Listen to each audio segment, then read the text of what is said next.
செய்கின்றோம். குறிப்பாக ஒருவேளை இன்றைக்கு என்னை மேற்கு தாம்பரம் ஆயராக நான் வந்திருக்கின்றேன். நம்முடைய பீட்டர்ஸ் நர்சரி ஸ்கூலுடைய அதோடு கூட தொடர்பு கடந்த 2009ஆம் ஆண்டிலிருந்து உண்டு என்றால் நான் அப்பொழுது கார்லி பள்ளி மைதானத்தில் இருக்கின்ற அந்த ஆலயத்திலே ஆயராக இருந்தேன்.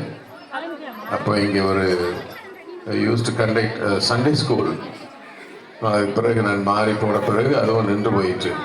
இந்த நாளில் உண்மையிலேயே நம்முடைய பள்ளியின் வளர்ச்சியை பார்க்கும் பொழுது ரொம்ப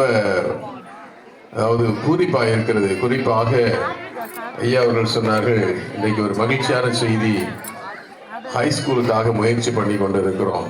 நிச்சயமாய் ஆண்டவர் முயற்சிகளை இப்படிப்பட்ட இந்த சிறப்பான நாளிலே உங்களோடு கூட பகிர கடவுள் கிருபை செய்திருக்கிறார்.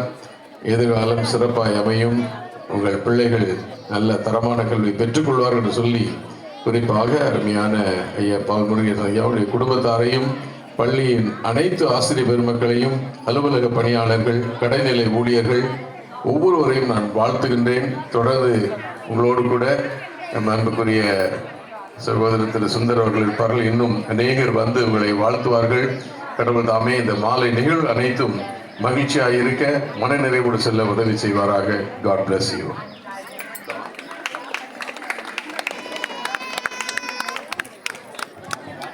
Thank you. Doctor Sundar NTS Sundar ஐயா அவர்களை இந்நாளையில் கூட வாழ்த்தும்படி அன்போடு கூட நான் அழைக்கின்றேன். கடவுளின் நாமத்துக்கு ஸ்தோத்திரம். இந்த பள்ளியினுடைய நிர்வாகத்தினர் அனைவருக்கும் நான் வாழ்த்துகின்றேன். முக்கியமாக படிக்கின்ற பிள்ளைகள், அவர்களை பேணி காக்கும் பெற்றோர்கள், அவர்கள் எல்லாரையும் நான் வாழ்த்துகின்றேன். இந்த ஆண்டு வாழ் நிகழ்வு கர்த்தர் பெரிதான காரியங்களை செய்து கொண்டிருக்கின்றார். அதாவது பெற்றோர்கள் எப்படி கஷ்டப்பட்டு இந்த பிள்ளைகளை படிக்க வேண்டும் என்று நீங்கள் முன்னிறுத்தி அவர்களை வளர்த்து கொண்டிருக்கின்றீர்கள். உங்களுடைய பெற்றோர்களாகி நீங்கள் உங்களுடைய பிள்ளைகள் மேல் கவனத்தை செலுத்த வேண்டும். அவர்கள் எப்படி படிக்கிறார்கள், எப்படி நடக்கிறார்கள், எப்படி வீட்டிலே வந்து உங்களுக்கு கீழ்ப்படுகிறார்கள் என்பதை நீங்கள் கவனமாக அதை பார்க்க வேண்டும். ஏனால் காலங்கள் மோசமான காலமாக இருக்கிறது. ஆகவே பெண் பிள்ளையாக இருந்தாலும் ஆண் பிள்ளையாக இருந்தாலும் நீங்கள் அதை கண்ணும் கருத்தமாக பார்க்க வேண்டும். வெளியில் சென்றாலும் படிக்கின்ற பிள்ளைகளோடு சென்றாலும் படிக்கிற நேரத்திலும் நீங்கள் அதை கவனமாக பார்க்க வேண்டும். ஏனென்றால் காலத்தின் அருமையை நீங்கள் அதனை கொண்டுதான் நீங்கள் நடக்க வேண்டும். அது மட்டுமல்ல, பிள்ளைகள் நன்றாக படிக்க வேண்டும்.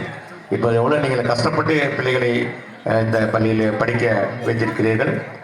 அது மட்டுமல்ல, அந்த பிள்ளைகள் படிப்பு தான் சொத்து. நம்ம வீடு வாசல் அதெல்லாம் சொத்து கிடையாது. கடைசி வரையிலும் அந்த படிப்பு என்ற சொத்து தான் கடைசி வரையும் செல்லும். சொத்து வரும் போயிடும். ஆனால் படிப்பு என்ற ஒரு படிப்பு நிச்சயம் இருந்தால் அதனால அது கடைசி வரைக்கும் அவர்களை வாழ்த்தும், அவர்களை முன்னேற்றத்திற்கு செல்லும். ஆகவே நீங்கள் நீங்கள் பெற்றோர்களாகி நீங்கள் உங்களுடைய பிள்ளைகளை நன்றாக படிக்க வைக்க வேண்டும். அவர்கள் மென்மேலும் படிப்பிலே ஞானத்திலும் அறிவிலும் வளர்ந்து அவர்கள் வருங்காலங்களில் ஒரு நல்ல மேன்மையாக பெற்றவர்களாக வாழ நீங்கள் நடத்த வேண்டும். ஆகவே நீங்கள் எல்லாரையும் உங்களை நான் இந்த நேரத்திலே, இந்த மாலை நேரத்திலே வந்த உங்களை எல்லாரையும் நான் வாழ்த்துகின்றேன். உங்களை நான் அதிகமாக வணங்குகின்றேன். ஏனென்றால் அதை பிள்ளைகளை கற்றுக் கொடுக்கிற ஆசிரியர்களுக்கும் நீங்கள் படிக்கின்ற பிள்ளைகள் கீழ்ப்படிய வேண்டும். ஆகவே பிள்ளைகள் இல்லை, அதனால் பெற்றோர்கள் மட்டும்தான் இருக்கீங்க. அதனால் பிள்ளைகளுக்கு நான் அறிவுரை சொல்லாம தான் இருந்தேன். ஆனாலும் நீங்கள் அதை ஏற்றுக்கொண்டு உங்களுடைய பிள்ளைகளை நன்றாக படிக்க வைத்து வருங்காலங்களிலே நல்ல வழியிலே நீங்கள் வளர்த்து அவர்களை பெரியாளாக வைக்க வேண்டும் என்று உங்களை பணிவுரை கேட்டுக்கொள்கின்றேன். முக்கியமாக ஆண்டவர் அதற்கு வழியை நடத்துவார். அவர்கள் எல்லாரும் இப்போ இங்கே இருக்கிறவங்க எல்லாம் பெரிய பணக்காரெல்லாம் கிடையாது. நீ வந்து நம்ம எல்லாரும் நடுத்தர இருக்குது, ஏழ்மையான கஷ்டத்திலே இருக்கிறவர்கள் தான். ஆகவே அந்த சூழ்நிலையில் நீங்கள் அவர்களை படிக்க வைக்கணும். அதனால உங்களை பெருமையாக பாராட்டுகின்றேன். ஆகவே இந்த நிகழ்வுக்கு வந்த அனைவரையும் நான் வாழ்த்தி இந்த நிகழ்ச்சி நல்ல விதமாக முடிக்க கர்த்தர் கிருபை செய்வராக. இந்த பள்ளியுடைய நிர்வாகத்தினர் அனைவரையும் நான் வாழ்த்துகின்றேன். நன்றி, வணக்கம். பல்வேறு பணிகளின் நிமித்தமாக நாங்கள் அவரை போயிட்டு அழைத்த போது கூட மனமோது நான் கண்டிப்பாக வருகிறேன் என்று சொல்லி இந்த நேரத்தில் கூட வந்து ஐயா அவர்கள் பல்வேறு பணி அவரை பற்றி சொல்ல போனால் நாளே நமக்கு ஒரு நாள் ஆகும். அப்போ மிக்க ஒரு நற்பண்பு நிறைந்த ஒரு மனிதன், ஏழை மக்களுக்கு உதவி செய்கின்ற ஒரு பண்பாளர். நீங்கள் ஏற்கனவே அந்த வெல்கம் அட்ரஸில் நீங்கள் கேட்டிருப்பீர்கள். ஆகவே இந்த நாளிலே கூட அப்படிப்பட்ட ஒரு மனிதர் எங்களுடைய பள்ளிக்கு வந்தமைக்கு மிக்க மகிழ்ச்சி. எங்களுடைய பள்ளிக்கு அது மிகவும் பெருமை. ஆகவே ஐயா அவர்கள் நாளிலே கூட எங்களுடைய அழைப்பை ஏற்று இந்த அமைக்கு வந்தமைக்காகவும் வாழ்த்து செய்தி எங்களுக்கு கொடுத்தமைக்காகவும் நன்றி செலுத்துகிறோம். நன்றி ஐயா.